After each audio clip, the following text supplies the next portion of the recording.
কত হলো 48 48 আর আগের 50 কত হলো আগের 50 48 আর আগের 50 98 থাকে কত থাকে 100 বছরের মধ্যে থাকে 2 বছর এই 2 বছরে মনে মনে চিন্তা করি হামা বাকি আছি 2 নাচ জামাইয়ের মুখটা দেখি শ্মশানে গিয়ে শুই কি মনে হয় না নাচ জামাই দেখে তারপরে যাব হামা বাকি আছে 2 এই 2 বছরে খানা পিনা কবে কাশি কত খাদি যায় মানে 2 বছরে কতবার খেয়েছি কতবার স্নান করেছি কতবার দিদিদের ডেকে ডেকে গল্প করেছি তাই না খানা পিনা কবে কাশি কত খাদি যায় দেখিতে দেখিতে কলির জীবের 100 বছর পূর্ণ হয়ে যায় তবু কলির জীব কৃষ্ণ পদ ভজিতে না পারি এইভাবে যায় সব জমের দুয়ার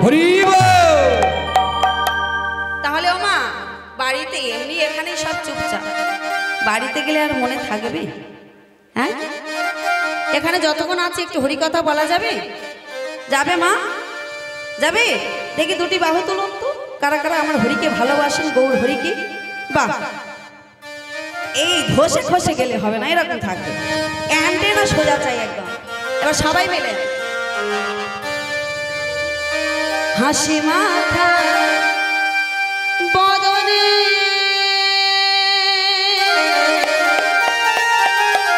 হেসে হেসে হাসি মাখা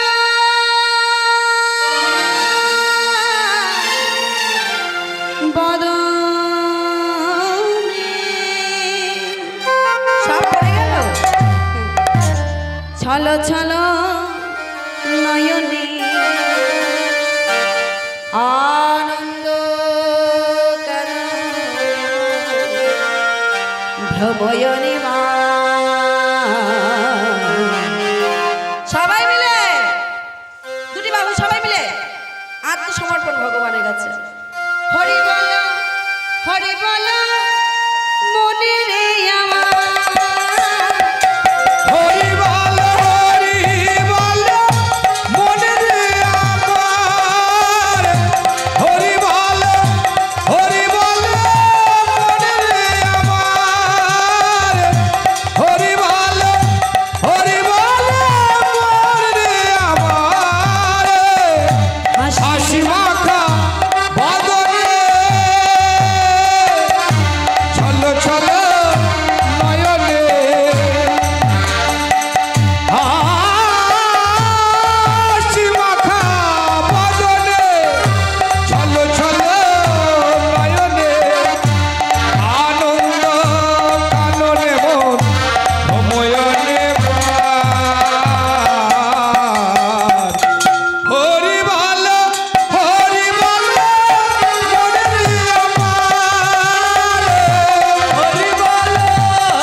অর্থাৎ হরিনাম ছাড়া এই কলিজীবে আর গতি নাই গতি নাই গতি নাই গতি নাই গতি নাই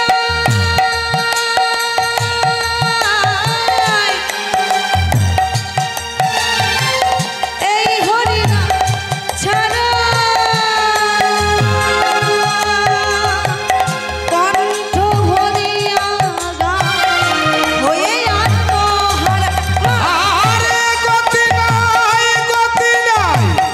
এই হরিনাম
সকাল, আর না ঘুম ভাঙলি পরকাল। দেখুন, তাহলে সবাই মিলে একটু হরিকথা আস্বাদন করতে হবে। এতক্ষণ আমরা ছিলাম মা লীলার গৌরচন্দ্রিমা, অর্থাৎ গুপ্ত বৃন্দাবন। এইবার যাব আমরা প্রকাশ্য মধুময় বৃন্দাবন। আচ্ছা মা, এটা তো বৃন্দাবন নাকি? এটা তো একটা বৃন্দাবন, যেখানে হয় হরিনাম সংকীর্তন, যেখানে থাকে তুলসীর বন, যেখানে হয় আপনাদের মতো ভক্তের এক মন। এক মন মানে 40 কেজি বলছি না, এই যে চারিদিকে চরবর করে মুড়ি ভাজার মতো আওয়াজ হচ্ছে না, এটা হলে হবে না। এক মন, এক মন, মনটাকে এক করতে হবে। সেই স্থানটি হয় মধুর আদবি মধুর বৃন্দাবন। তবে আজকে আমরা এই বৃন্দাবন থেকে যাব সেই বৃন্দাবনী, যে বৃন্দাবনে আজও বাঁশি বাজে। তাহলে শরীর যাব কেমন করে? গাড়ি ঘোড়া তো বন্ধ, এত রাতে এত বাসে এত লোক ধরবে না। তাহলে দেহটা পড়ে থাকবে এখানে, মনটা চলে যাবে বৃন্দাবন ধাম। সবাই যাবেন তো? তা একটু উলুধ্বনি হবে তো? যাই হোক, একটু উলুধ্বনিটা জোর করে দিও মা। আমাদের ওদিকে সব তো উলু মাঠি চাষ হয়, গাছে থাকে না। এখানে একটু উলুধ্বনি দেবেন কেমন? চলো। মন্তু চলে রে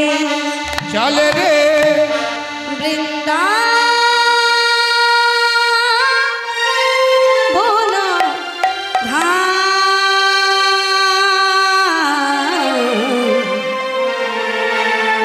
রাধে রাধে গায়েंगे, ओ राधे राधे गाएंगे। बोले तो चल रे वृंदावन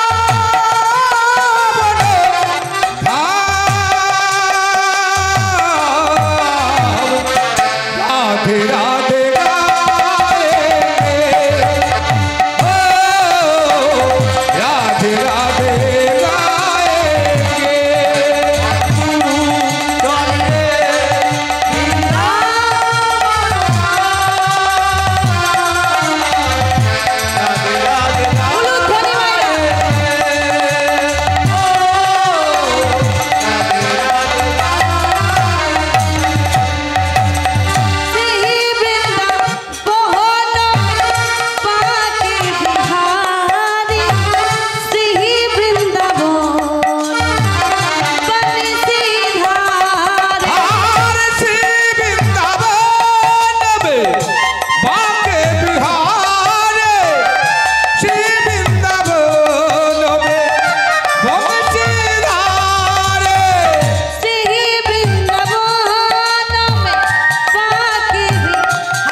दर्शन करे सुबाहु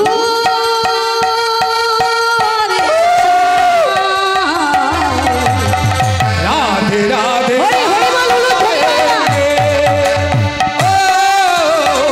राधे राधे राधे राधे बोले तो चल रे वृंदावन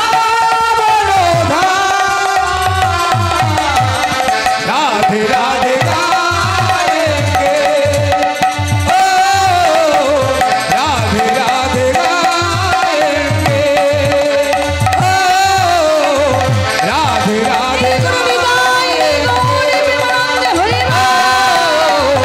राधे राधे गाएंगे, ओ राधे राधे गाएंगे। बोलिए राधा रानी की, प्रेम सागरीर मरालिनी की, तारा जय दिच्छे ना तादेर की। सब जय যাচাই করে দেখতে হবে না সবাই মন দিয়ে কীর্তন শুনছে কি? মায়েরা মন দিয়ে কীর্তন শুনছে। যাই হোক, বারবার তিনবার, তাই না মা? বলে রাধা রানী কি, শ্যাম সুন্দর কি, গিরিধারী লাল কি। দেখো, শ্রীনিকেতন শ্রীধাম বৃন্দাবন, এই বৃন্দাবনে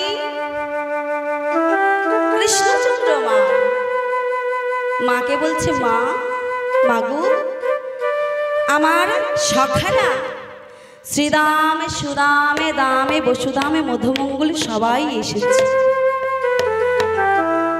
এদেরকে নিয়ে আমি গোচরণে যাব মা।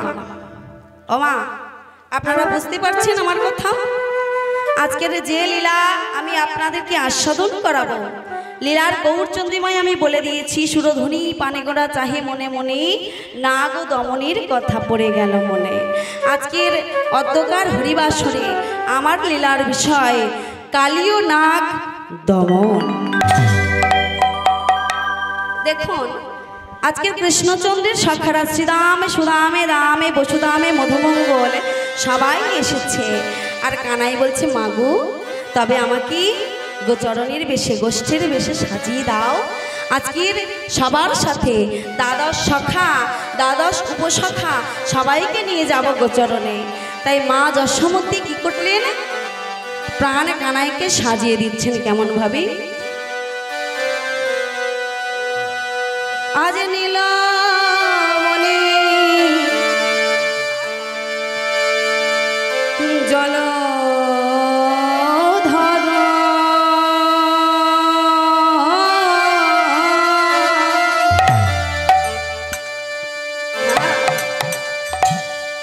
আজ জিনিস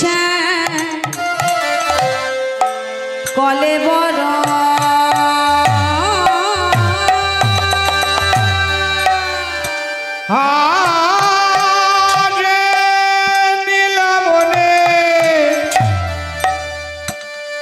জল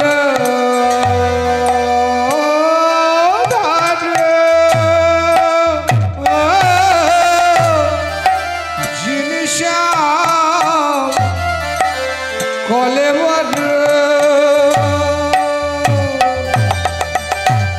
আজ নীলমণি জল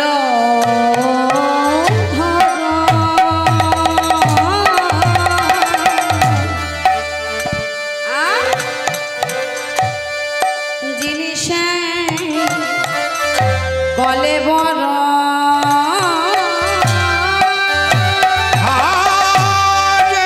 নীলমণি জল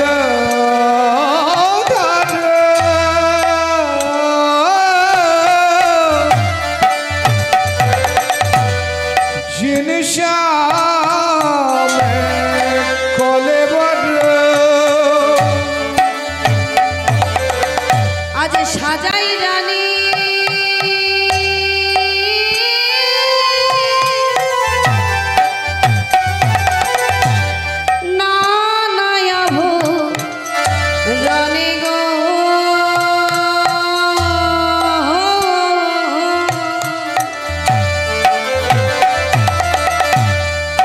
সাজাই রানী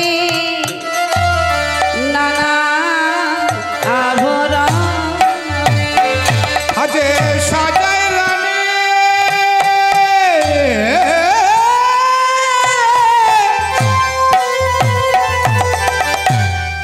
নানা রনে গো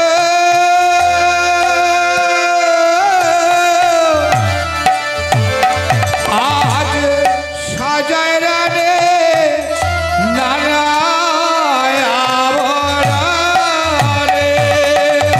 আজ মনে মতো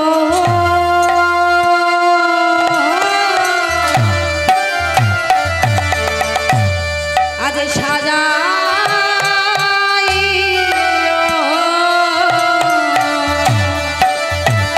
আজ মনের মতে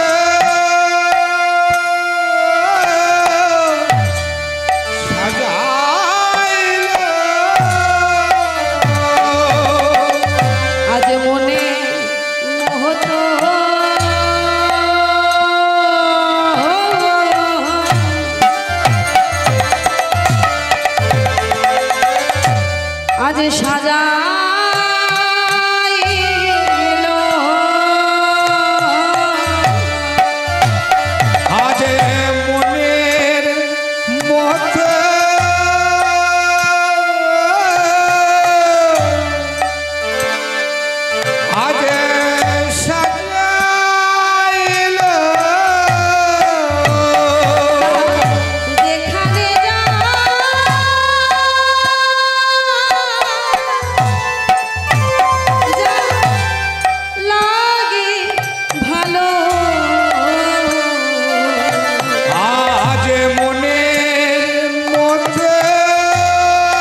মতো করে সাজিয়ে দিয়েছে।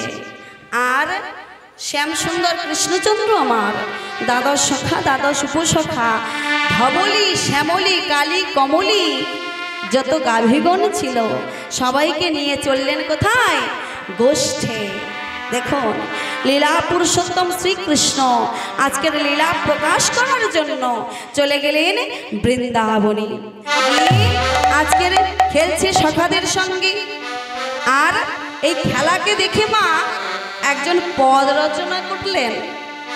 যিনি পদটি রচনা করলেন তিনি আমাদের মতো সনাতন ধর্মের মানুষ নয় মা। দেখুন, আজকের তিনি গানের মধ্যে বলবো তার নাম, তিনি পদ রচনা করলেন।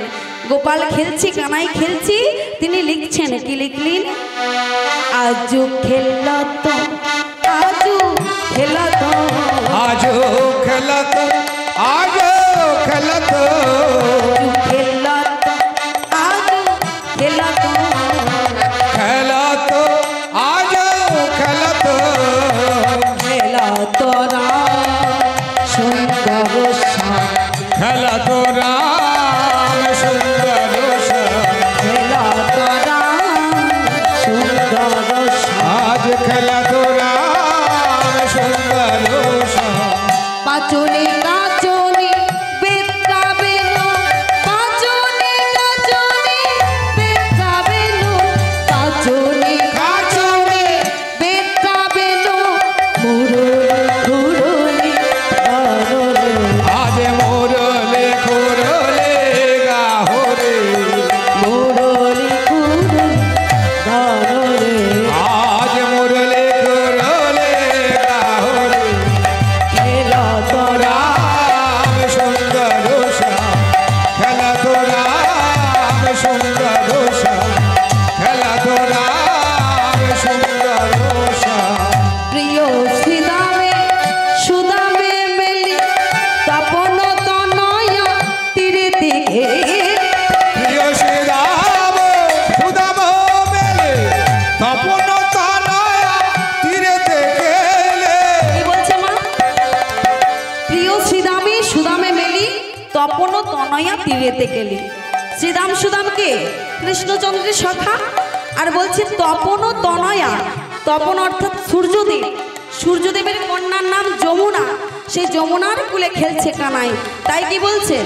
প্রিয় শ্রীরামে সুদাম মেলি তপন তনয়া তীরেতে গেলে। প্রিয় শ্রীরাম সুদাম মেলে তপন তনয়া তীরেতে গেলে বলি শ্যামলি আওরে আজ খাবলে শ্যামলে আয়রে আয়রে বলি শ্যামলি আওরে আওরে খাবলে শ্যামলে আয়রে আয়রে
করো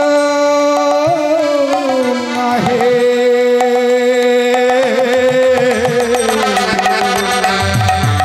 যেন চরু ছাড়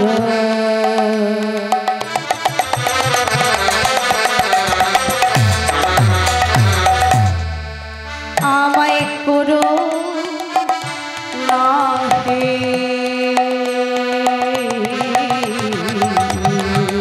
যেন চরণ ছাড়া আমায় করো না হে যে কুলে জন হোকে না কেন যেন চরণ ছাড়া আমায় করো না হে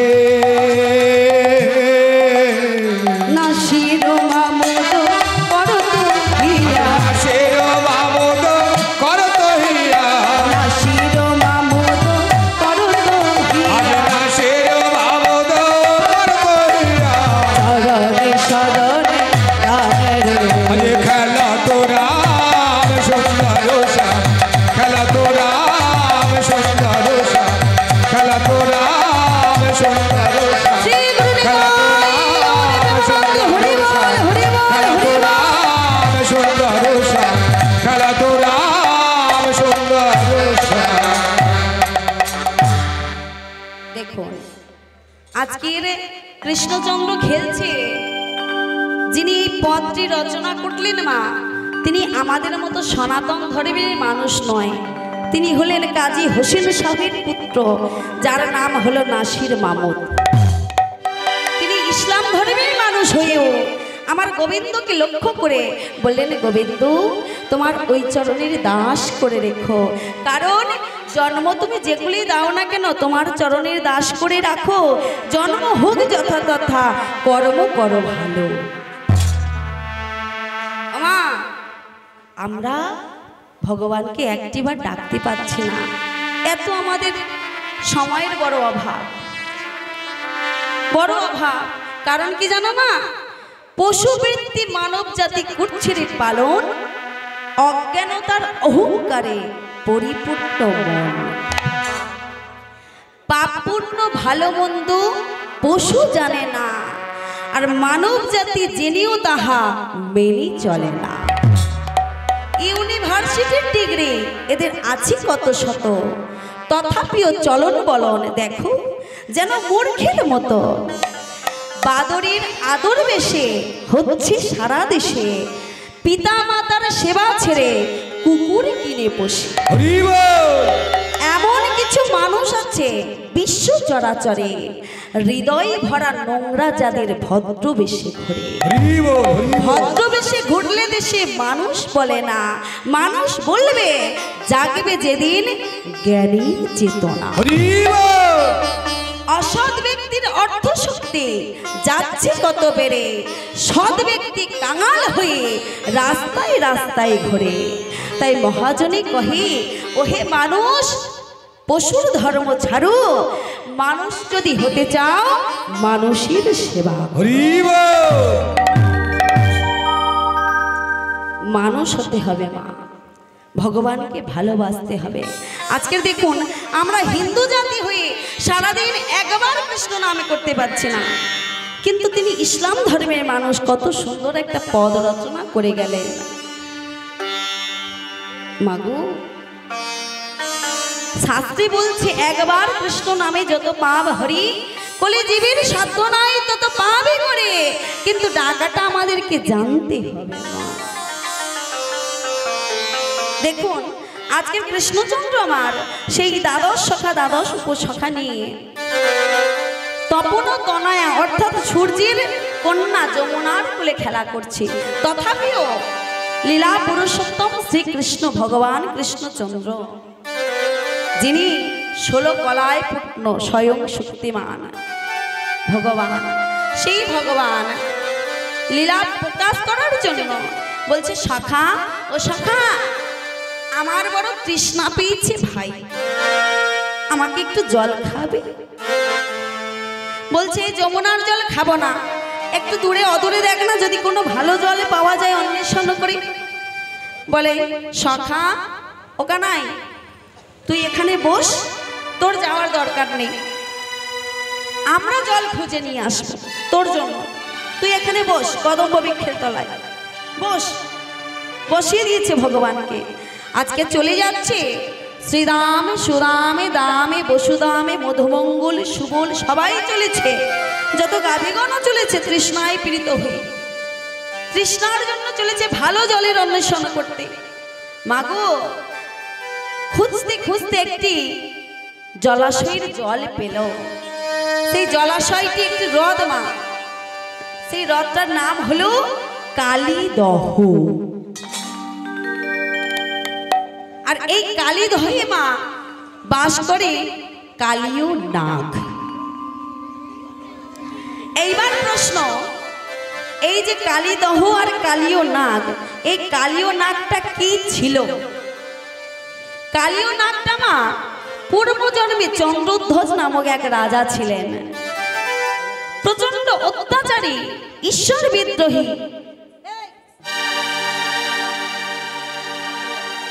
ঈশ্বর বিদ্রোহী, মায়ের কথা শুনতো না, মাকে অত্যাচার করত। তা মায়ের অভিশাপে, সেই মা অভিশাপ দিয়ে দিল, মায়ের অভিশাপে রাজার অসহ্য শূলব্যাধি অর্থাৎ পেটের যন্ত্রণা আরম্ভ হলো। মা পেটের যন্ত্রণা আরম্ভ হলো। রাজরাজাদের ব্যাপার, কত বৈদ্য এলো কত বৈদ্য গেল, কেউ এ ব্যাধি সারাতে পারল না, কেউ সারাতে পারেনি।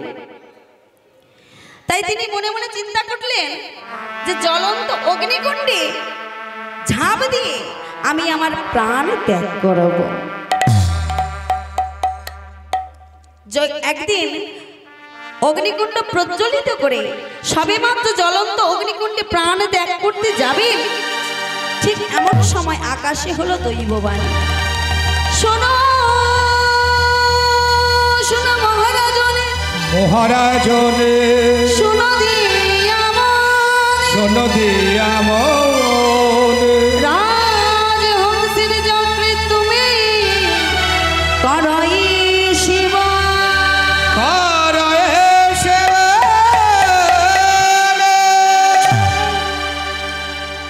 শোনো শোনো মহারাজন, শোনো দিয়ামন, রাজহংসের চক্রে তুমি করই সেবন। আকাশে হলো দৈববাণী। রাজা তো বিচক্ষণ মানুষ, তাই দৈববাণীকে অনুসরণ করে এক পা করে চলে গেল তার সরোবরে। সরোবরের কাছে গিয়ে দেখছি মা, সেই সরোবরের মধ্যে একটি সোনালী রঙের হাঁস রাজহংস জলক্রীড়া করছে মা। যখনই মহারাজ ওই সরোবরের কাছে গেছে মা, রাজহংসটাকে আর ধরতে হয়নি, সোনালী রঙের রাজহংসটা নিজের থেকে মহারাজের কাছে এসেছে। এসে বলছে, মহারাজ মহারাজ, আমি জানি আপনি কেন এই সরোবরের কাছে এসেছেন। আপনি আমাকে মেরে আমার পিত্ত অর্থাৎ যকৃৎ আপনি সেবন করবেন তো? এই যকৃৎ সেবন করলে আপনার অসহ্য শূলব্যাধি অর্থাৎ পেটের যন্ত্রণা মুক্তি হয়ে যাবে চিরতর। আচ্ছা মা বলুন তো, এই মুহূর্তে যদি কোনো একটা রাজহংস এসে আমাদের মানুষের মতো কথা বলে, সবাই তাকিয়ে দেখবে না? কি গো, যদি একটা রাজহংস এসে মানুষের মতো কথা বলে, তাহলে আমার কীর্তন কেউ শুনবে? সবাই রাজহংসটির দিকে তাকিয়ে দেখবে, তাই না? আজকের মহারাজ মনে মনে চিন্তা করছে, রাজহংস হয়ে কথা বলে। এই রাজহংসের একটা গুণ আছে মা, জানেন? এই রাজহংস না, যদি জল আর দুধ মিশিয়ে দেন, দুধটা খেয়ে নেবে, জলটা কিন্তু পড়ে থাকবে। রাজহংসের গুণ যেমন হাজার হাজার বালির বস্তা বা বালির মধ্যে যদি এক মুষ্টি চিনির দানা ছড়িয়ে দাও, পিপিলিকা কিন্তু সেই চিনির টানে হাজার বালির ভিড়ে সেই চিনির উপরে গিয়ে পিপিলিকা মিষ্টি খাবে কি মা, তাই না? আর যারা ভক্ত হবে গোবিন্দের কথা যেখানে হবে ঠিক পিপিলিকার মতো সেখানেই গিয়ে বসবে। দেখুন, যখন এই রাজহংস মানুষের মতো কথা বলছে মা, রাজা তো অবাক হয়ে গেল। বলছে, রাজা আমি জানি তুমি কেন এসেছ। তুমি আমাকে মেরে আমার যকৃৎ আমার পিত্ত সেবন করলে তোমার ব্যাধি চিরতরে মুক্তি হবে, কিন্তু আমি তো কোনো অপরাধ করিনি। কি মা, রাজহংসটা কোনো অপরাধ করেছে কি? কোনো অপরাধ করেনি। আমি তো কোনো অপরাধ করিনি। একে তো তুমি মায়ের কাছে অভিশপ্ত, আবার আমাকে মেরে আরো অপরাধ করবে। কিন্তু মহারাজ, আমাকে মারতে হবে না। আমি যদি আপনার ব্যাধি মুক্তির উপায়টা বলে দিই। রাজা মনে মনে চিন্তা করলো, হংস যখন কথা বলছে এর কথা সত্যি হলেও হতে পারে। বলো, কি করলে আমার ব্যাধি মুক্তি হবে? বলে, শোনো, এই সরোবরের পূর্ব দিকে তুমি চলে যাও। পূর্ব দিকে একটা অশ্বত্থ বৃক্ষ আছে। ওই বৃক্ষের ডালে এক মুনি বসে বসে ধ্যান করছে। মুখে তার হরি ওম হরি ওম হরি ওম। সেই মুনি ধ্যান করছে। ওই মুনির চরণ ধৌত জল যদি আপনি সেবন করতে পারেন, তাহলে আপনার ব্যাধি চিরতরে মুক্তি হবে, মুক্তি হবে, মুক্তি হবে। রাজহংসটির কথা শুনে মা, আজকের মহারাজ একটি পাত্রে জল নিয়ে চলে গেলেন সরোবরের পূর্ব দিকে। অশ্বত্থ বৃক্ষের তলায় গিয়ে দেখছে মুনি সত্যি সত্যি ধ্যান করছে। তার একটি চরণ বাড়ানো আছে বটে, কিন্তু চরণটির যা অবস্থা, চরণটি থেকে পচা গলা, পুঁজ, রক্ত, মাংস পিণ্ড খসে খসে খসে খসে পড়ছে। আচ্ছা মা, বলুন তো, আমাদের মতো সাধারণ মানুষ যদি ওই মুনির চরণ ধৌত জল কাউকে খেতে বলে, আমরা খেতে পারবো কি? খেতে পারবো? ইচ্ছা হবে কি? ভক্তি হবে? হবে না। তাহলে সে রাজা, তার কি ভক্তি হবে কি? বলছে, কি সর্বনাশ, এই চরণ ধৌত জল আমায় সেবা করতে হবে। করজোরে মনিবরের কাছে বলছে, মনিবর, আপনি কৃপা করে যদি প্রথম চরণটি নিয়ে দ্বিতীয় চরণটি বাড়িয়ে দেন, আমার বড় উপকার হতো। তাই মুনিবর কি করলেন?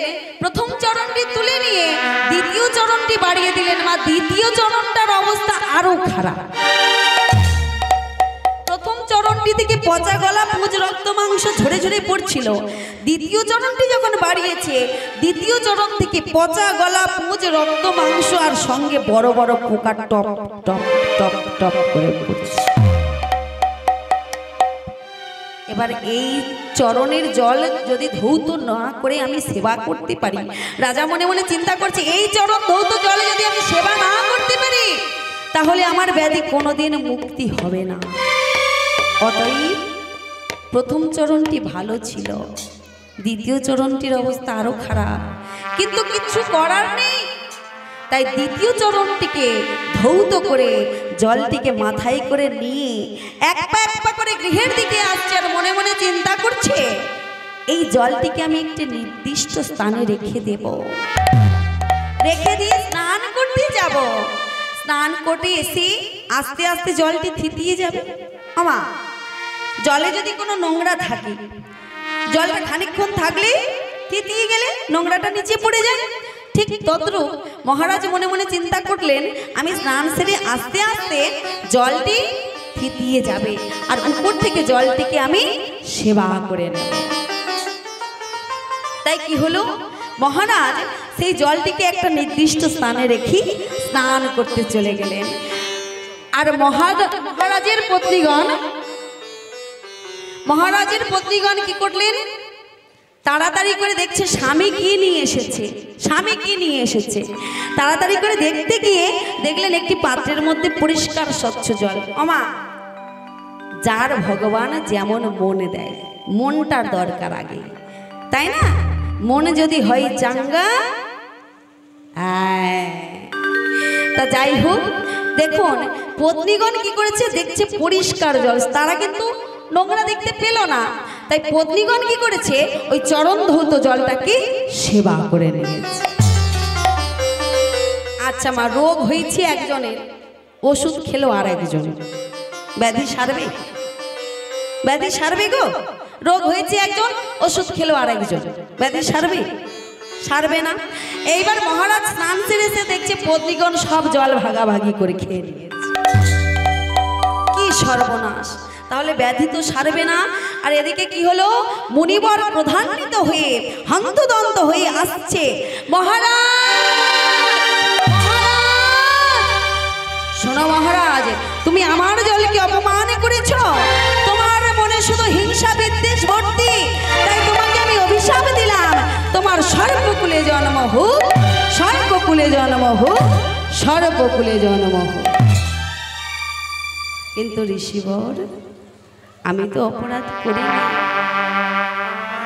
আমি তো আপনার চরণ ধৌত জলকে মস্তকে ধারণ করে এনেছিলাম।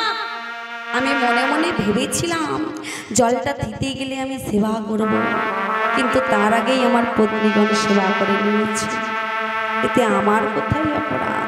অপরাধ হয়েছে। তুমি যদি ভক্তি করে জলটা খেতে, তাহলে আজকের এই দুর্দশা হতো না।